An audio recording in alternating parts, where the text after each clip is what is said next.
Hi, I'm Eva, and tonight I have a confession to make. I stood in the doorway of my childhood bedroom, watching my 6 months pregnant wife in bed with my dying father, and the first coherent thought that formed in my head was that the hospice bed had cost $3,000 to rent for the month.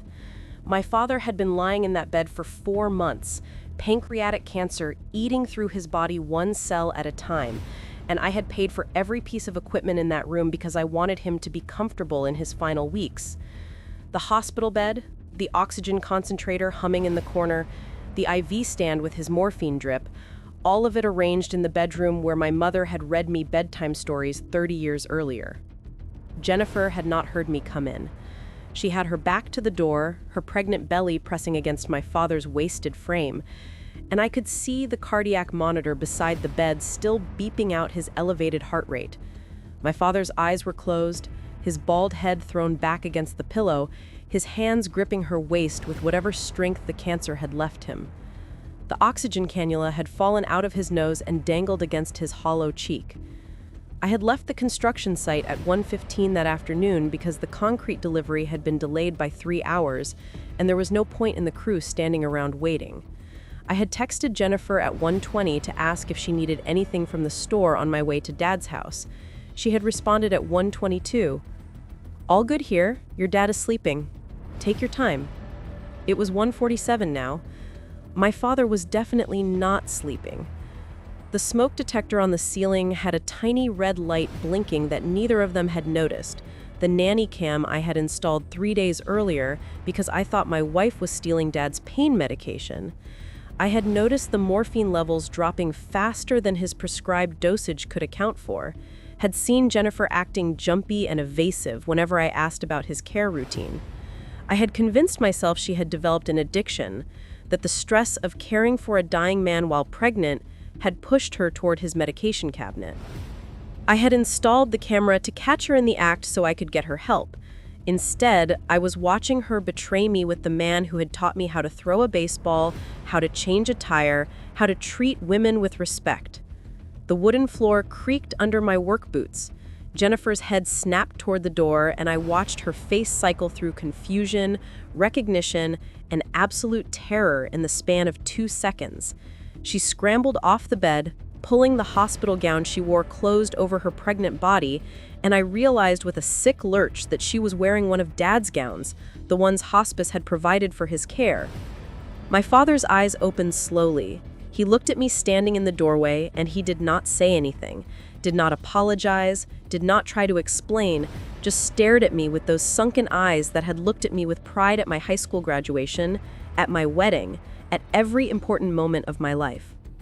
"Michael," Jennifer whispered, and her voice shook so badly I could barely understand her. "This is not... We were just... Get out," I said, and my voice sounded like it belonged to someone else. Flat and dead. "Get out of my father's house right now." She grabbed her clothes from the chair beside the bed, the maternity jeans and nursing top she had been wearing when I left for work that morning. Her hands trembled so violently she dropped her phone twice trying to pick it up. I stepped aside to let her pass, pressing myself against the doorframe so she would not touch me, and watched her run down the hallway toward the front door. The door slammed, the oxygen concentrator kept humming, and my father finally spoke, his voice raspy from the cancer that had spread to his lungs. "Son," he said, "let me explain." I had met Jennifer O'Malley 6 years earlier at Rush University Medical Center, where she had been finishing her nurse practitioner training, and I had been visiting my mother after her hip replacement surgery. She had been 23, gentle and soft-spoken, with auburn hair she wore in a braid down her back, and a way of making everyone around her feel cared for. We had married 11 months later in St. Sabina Catholic Church, with my father standing as my best man, both of us in matching tuxedos, both of us crying when she walked down the aisle. For the first 3 years, everything had been easy between us. Jennifer had worked the day shift at the hospital while I managed construction projects across Chicago, and we had come home to each other every evening like 2 puzzle pieces fitting together perfectly. Our physical connection had been natural and frequent, the kind of intimacy that did not require discussion or effort.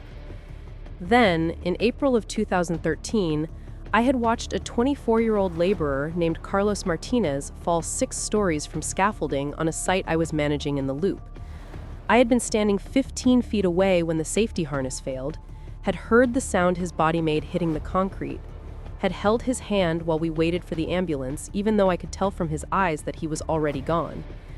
He had died at Northwestern Memorial 40 minutes later, and something inside me had died with him. The nightmares had started that same week. I would wake up at 3 a.m, drenched in sweat, seeing Carlos's face, hearing that terrible sound on an endless loop. Jennifer would hold me and tell me it was not my fault, that the equipment manufacturer would be held responsible, that I had done everything I could. But the guilt sat in my chest like a stone because I had signed off on that scaffolding inspection 2 days before the accident. The anxiety had followed the nightmares. Panic attacks on job sites whenever crews worked above ground level, hypervigilance that made me check every safety harness 3 times, an inability to delegate because I could not trust anyone else to keep people alive.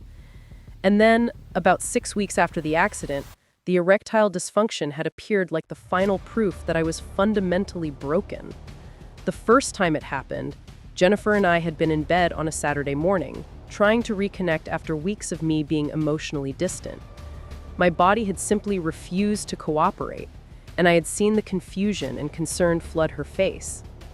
"It's okay," she had whispered, stroking my hair. "You're stressed. It happens." But it had kept happening. Every single time we tried, my mind would fill with images of Carlos falling, with memories of blood on concrete, with crushing awareness that I was responsible for someone's death. The performance anxiety had layered on top of the trauma until the two were inseparable, until the thought of being intimate with my wife triggered the same fight or flight response as standing on a high-rise construction site. Jennifer had convinced me to see a doctor in June. Dr. Patterson at Chicago Men's Health had examined me, run blood tests that came back normal, and concluded that my problem was psychological rather than physical. He had written a prescription for Viagra that I never filled, because taking it felt like admitting I was defective. He had also referred me to a therapist who specialized in PTSD, and I had gone to 5 sessions before deciding that talking about my feelings was not going to bring Carlos back or make my body work properly. "The therapy could help if you gave it more time," Jennifer had pleaded with me in August, her voice taking on that careful tone she used with difficult patients. "Dr. Chen said trauma responses can take months to process."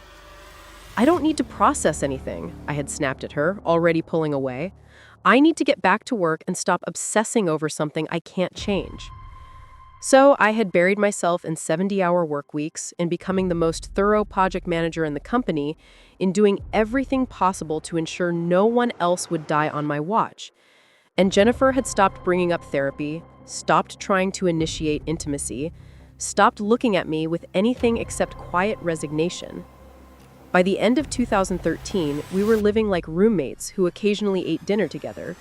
We slept in the same bed but stayed on opposite sides, careful not to touch, careful not to acknowledge the elephant of my sexual dysfunction that had taken permanent residence in our bedroom. I had convinced myself this was temporary, that once enough time passed and the nightmares faded, everything would go back to normal. New Year's Eve of 2014 had been one of exactly 3 times in 2 years that my body had cooperated. We had been at a party at my cousin Danny's house, had both had too much to drink, and something about the alcohol had quieted my anxiety enough for us to connect physically when we got home. Jennifer had cried afterward, holding me so tightly I could barely breathe, whispering that she had missed me, that she loved me, that everything was going to be okay now.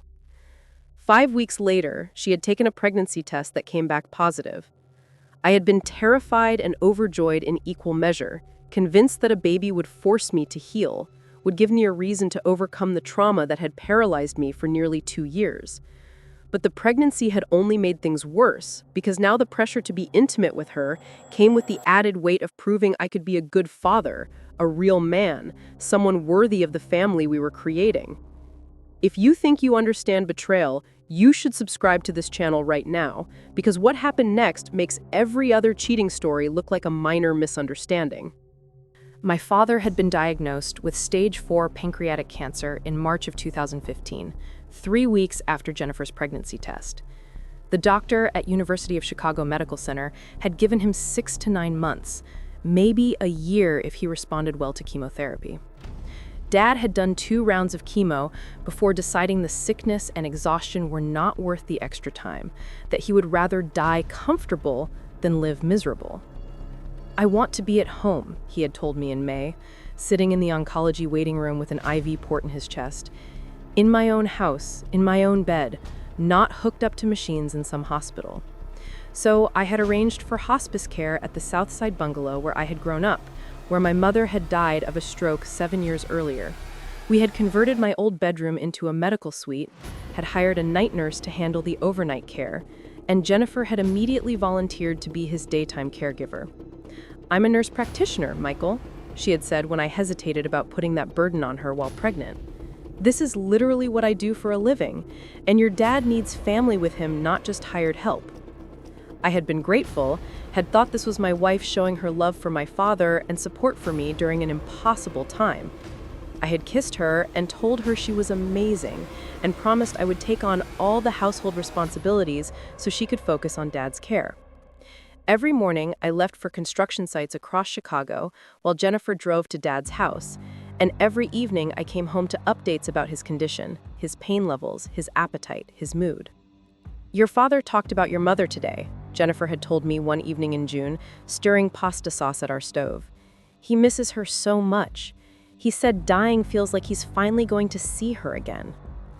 I had hugged her from behind, my hands resting on her growing belly, feeling more connected to her than I had in months. She was caring for my dying father while carrying my child, somehow managing to be exactly what both of us needed when I could barely function through my own grief and anxiety. What I had not known was that Jennifer had been drowning.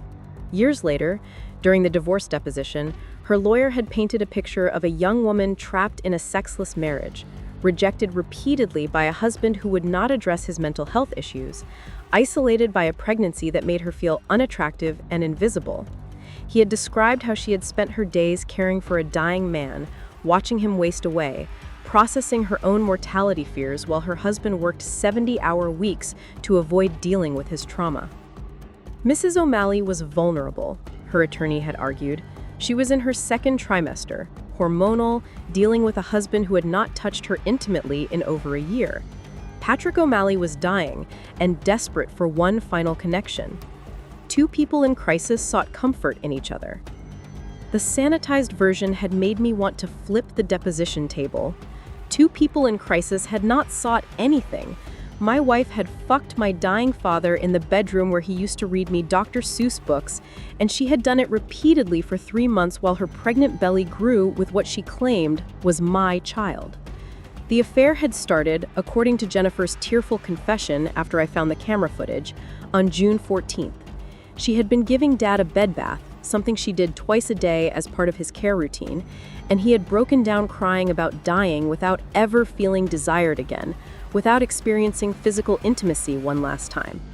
The cancer and chemotherapy had destroyed his body, but not his libido, and he had told Jennifer he felt like less than a man, incomplete, like death was robbing him of the last piece of his humanity. Jennifer, 6 months into a pregnancy that her husband barely acknowledged, rejected for 2 years by a man who could not even look at her naked without anxiety shutting him down, had seen her own pain reflected in my father's words. She had comforted him, had told him he was still a man, still vital, still worthy of love and desire.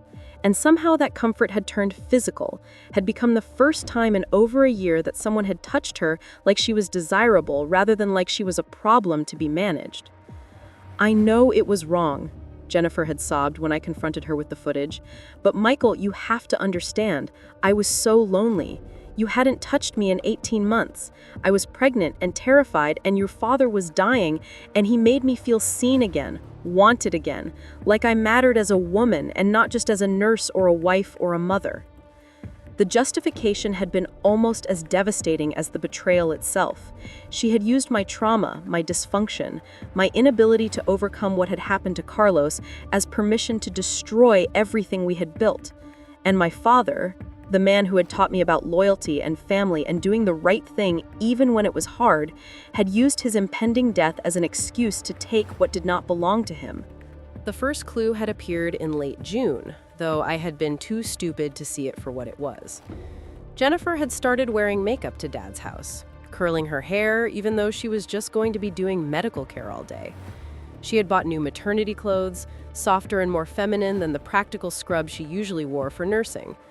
"You look beautiful," I had told her one morning, meaning it. "Dad's lucky to have such a pretty nurse taking care of him." She had flushed bright red and looked away, and I had thought she was embarrassed by the compliment. Now I understood she had been feeling guilty because she was dressing up for my father, not for me. The second clue had been the morphine. Dad's hospice nurse had adjusted his pain medication dosage in early July, increasing it to manage his worsening symptoms. But by mid-July, the medication was disappearing faster than his prescribed schedule indicated, and the hospice coordinator had called me with concerns about possible diversion. "Sometimes family members or caregivers develop dependencies on opioids," the coordinator had explained carefully. "The stress of end-of-life care can trigger substance abuse issues, especially in people with medical backgrounds who know how to access medications." I had been horrified at the suggestion that Jennifer might be stealing from my dying father. But the numbers had not lied. The morphine levels were dropping too fast, and Jennifer was the only person with unsupervised access to Dad's medication cabinet during the day.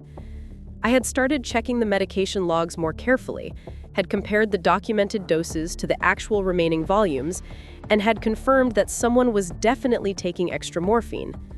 What I had not considered was that Dad had been taking extra doses himself, using the morphine not for physical pain, but to manage the guilt and shame of what he was doing with his son's pregnant wife. Or that Jennifer had been administering higher doses to him after their encounters, telling herself she was helping him manage the physical exertion, even as she knew she was covering up evidence. The third clue had been Dad's mood improvement. In late June, he had been depressed and withdrawn, barely speaking during my evening visits, sleeping 16 hours a day. But by mid-July, he had become almost manic in his positivity, joking with me, asking about my projects, talking about how grateful he was for Jennifer's care and how lucky I was to have married such a devoted woman. "She's an angel," he had said one evening in late July, and I remembered now how his eyes had slid away from mine when he said it. "You better hold on to that one, Michael. Women like Jennifer don't come around often." I had agreed enthusiastically, had felt nothing but gratitude that my wife was making my father's last months bearable. The irony of him warning me not to lose her while he was actively sleeping with her had apparently been lost on both of them. The fourth clue had been Jennifer's phone behavior. She had always been casual about her phone, leaving it lying around the house, never worrying if I saw her messages or emails. But starting in July, she had begun taking it everywhere, even to the bathroom, and had added a passcode she had never needed before. "Why do you have a password now?" I had asked her one evening when she had refused to let me use her phone to order pizza because mine was charging upstairs. The hospital requires it for HIPAA compliance," she had said smoothly. "We got an email about security protocols for work devices." I had accepted the explanation because I had no reason not to trust her, but she had been texting my father constantly, I would discover later, sending him messages about when I would be home, coordinating their encounters, exchanging intimate words that made me physically ill when I finally read through them during the divorce discovery process. The fifth clue had been the one that finally made me suspicious enough to act. In early August, I had stopped by Dad's house unexpectedly during my lunch break to drop off groceries, and Jennifer's car had been in the driveway, but the front door had been locked. I had knocked for 3 full minutes before she had answered, flushed and breathing hard, claiming she had been in the shower and did not hear me right away. But her hair had been completely dry, and through the open bedroom door behind her, I had seen Dad's hospital bed with the sheets disheveled, the cardiac monitor showing an elevated heart rate. "Is everything okay with Dad?" I asked, trying to see past her into the room. "He's fine," Jennifer said quickly, blocking my path. "Just had some pain earlier. I gave him extra morphine. He's sleeping now." I left the groceries and went back to work, but something about the interaction felt wrong. Wrong enough that I went to Best Buy that evening and bought a smoke detector nanny cam, the kind marketed to parents who wanted to monitor babysitters. I had installed it in Dad's bedroom the next morning while Jennifer was supposedly at a prenatal appointment, positioning it to cover the hospice bed and most of the room. The camera had live stream capability to my phone. For 3 days, I had checked it periodically during work hours, seeing exactly what I expected to see: Jennifer providing competent medical care, helping Dad eat, adjusting his IV lines, reading to him from the Irish history books he loved. Until August 19th, when I checked the feed at 1:30 in the afternoon and saw my entire world collapse in a 5-inch screen. I had not left the construction site because of a concrete delay. I had left because I had been sitting in my truck watching the live camera feed on my phone, watching my father run his hands over my pregnant wife's body, and I had known that if I stayed on that site, I was going to hurt someone or get hurt myself. The drive from the loop to the south side had taken 23 minutes, and for every one of those minutes, I had thought about what I was going to say, what I was going to do, how I was going to process what I was seeing. But standing in that doorway looking at them, all my planning had dissolved into pure animal rage. After Jennifer ran out, I had stood in the bedroom doorway staring at my father while he struggled to sit up in the hospital bed. The cancer had wasted him down to maybe 130 pounds, his skin hanging off his bones, his bald head covered in liver spots. He had been dying for months, suffering through pain that I could not imagine, and somehow he had still had enough energy to betray me in the most devastating way possible. "How long?" I had asked, my voice sounding dead even to my own ears. "Michael," Dad had started, but I had cut him off. "How long have you been fucking my pregnant wife in the bed where Mom used to read me Goodnight Moon?" The obscenity had felt good leaving my mouth, sharp and cruel. Dad had flinched like I had hit him. 3 months, he had whispered, since June. 3 months, nearly a quarter of Jennifer's pregnancy. A quarter of Dad's remaining life. 90 days of them waiting for me to leave for work so they could betray me in the house where I had grown up. Why? The question had come out broken. Why would you do this? Dad had closed his eyes, and I had watched tears leak out from beneath his eyelids. Because I was dying and terrified, and I wanted to feel alive one more time, he had said. Because Jennifer was lonely, and you weren't taking care of her, and she was right there every day making me feel human, instead of like a corpse waiting to happen. The justification had lit something on fire in my chest. I wasn't taking care of her? My voice had risen to a shout. I was working 70 hours a week to pay for your hospice care, your medications, this house, everything. I was trying to hold myself together while my father died and my wife was pregnant, and I couldn't. I had stopped myself before saying it, but Dad had known what I meant.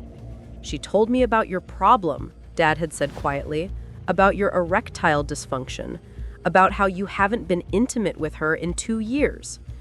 The humiliation of knowing my wife had discussed my sexual failures with my dying father had been worse than catching them in the act.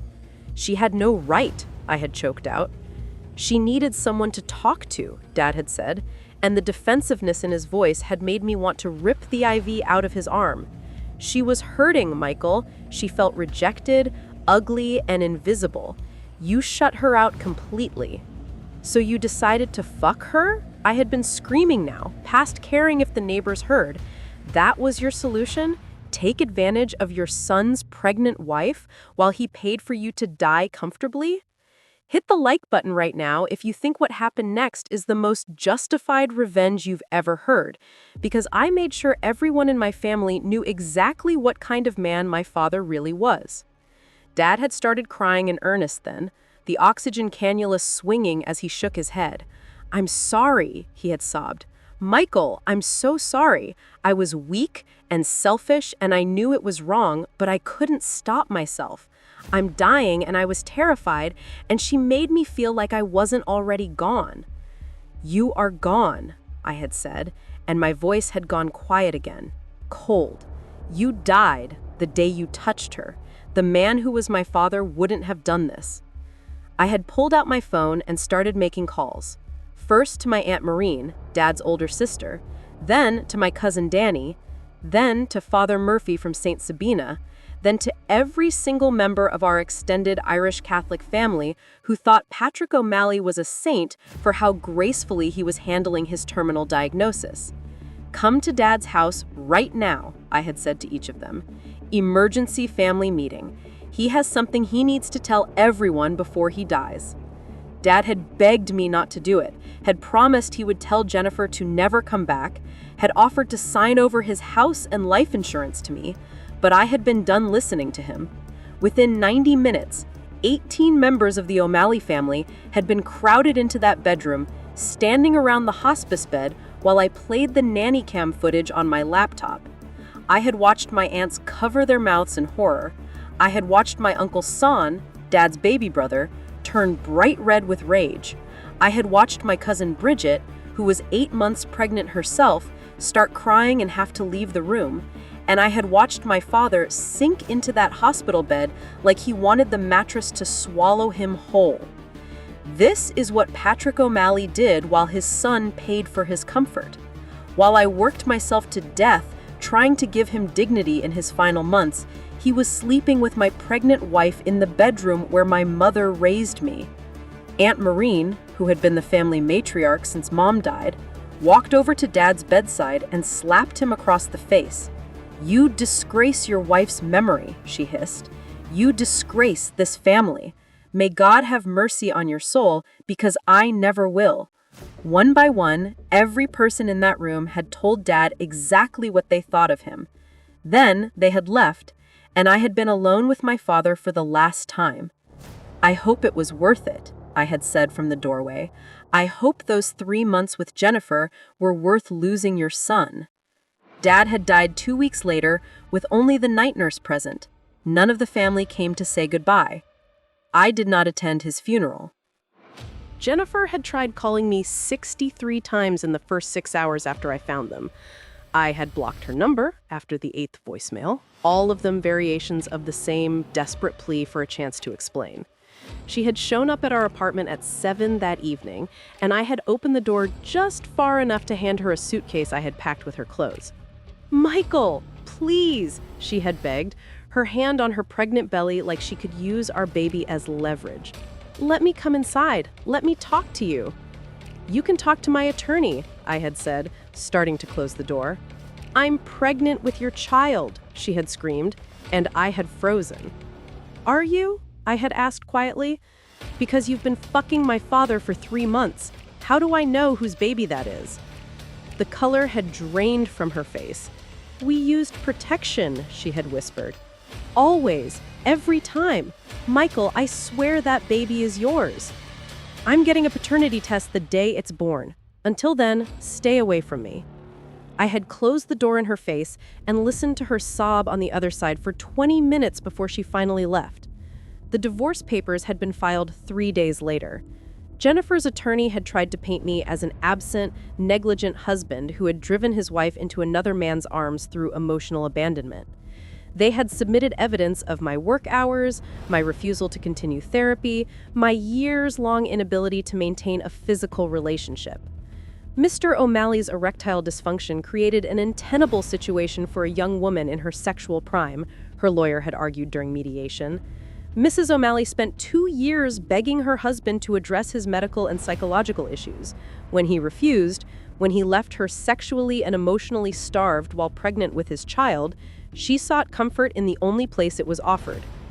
My attorney, a sharp Irish woman named Kate O'Brien, who reminded me of my Aunt Maureen, had eviscerated that argument. So, Mrs. O'Malley's response to her husband struggling with PTSD from witnessing a workplace death was to seduce his terminally ill father, Kate had said, her voice dripping sarcasm. That's not seeking comfort, that's calculated cruelty. But Jennifer's attorney had kept pushing the narrative that I had failed as a husband first. Mr. O'Malley refused treatment for a condition that was destroying his marriage, he had insisted. He left his pregnant wife to care for his dying father alone for months. He created the circumstances that led to this affair. I was working to pay for everything, I had exploded across the mediation table. I was trying to keep us afloat financially while dealing with trauma and grief and the reality that my father was dying, and your client repaid me by fucking him in my childhood bedroom? Jennifer had started crying. That soft, helpless crying she did so well. You wouldn't touch me, Michael. For 2 years, you wouldn't even hold my hand. I felt like I was dying inside. Your father was dying, and he understood what it felt like to be invisible, to have your body fail you, to feel like you didn't matter anymore. So, you decided to matter to him instead of to me? I had shot back. You decided the solution to feeling invisible was to make me look like an idiot in front of my dying father? I'm not saying what I did was right, Jennifer had said, and at least she had been looking at me now instead of at her lap. I know it was wrong. I know I destroyed everything. But Michael, you have to take some responsibility for how unhealthy our marriage became. That had been the moment I understood we would never agree on anything. In Jennifer's mind, my erectile dysfunction and my refusal to pursue aggressive treatment had created a situation where her betrayal was understandable, if not justified. In my mind, she had taken my medical problem and my psychological trauma and weaponized them into permission to commit the worst possible betrayal. You could have left me, I had said, my voice hollow. If I was such a terrible husband, if you were so desperately unhappy, you could have filed for divorce. Instead, you stayed and pretended everything was fine while you fucked my father. I loved you, Jennifer had whispered. I didn't want to leave you. I just wanted you to be present with me again. You have a fascinating definition of love, I had replied. The mediation had ended with no agreement. We had gone to court instead, where a judge had listened to both sides and awarded me primary custody of the baby once paternity was established. Jennifer had been granted supervised visitation pending a psychological evaluation. The paternity test had come back 99.9% positive that I was the father.